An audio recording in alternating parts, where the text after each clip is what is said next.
Hey, Garrett Brill here. So I'm out here with the AMV box, and I'm also wanting to compare it to some of the software SDK type solutions, and just wanted to kind of compare it side by side.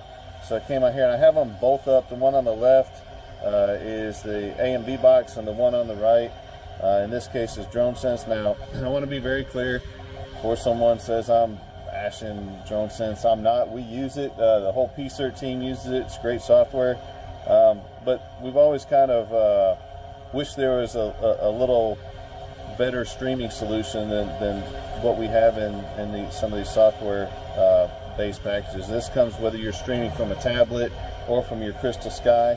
But anyway, I wanted to kind of compare, and I'm just going to kind of do some maneuvering. Well, you can kind of see this is frozen over here.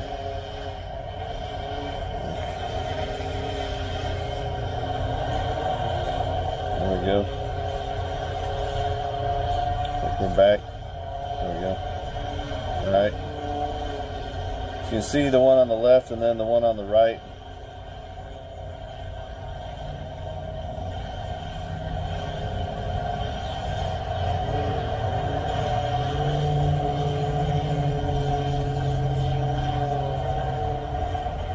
By the way, I have these hooked up to both the controllers. The configuration that I have is this is running off the same aircraft, so this isn't like two separate systems.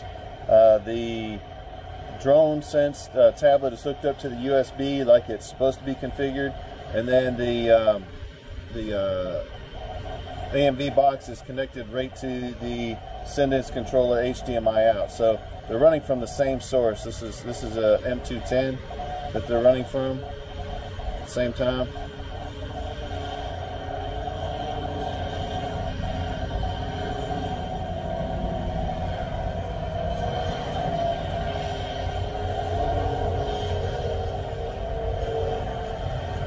And this has been some of the challenges that we've had. Now, don't get me wrong, the software solutions are good, but they're not great. And of course, public safety doesn't need good, they need great.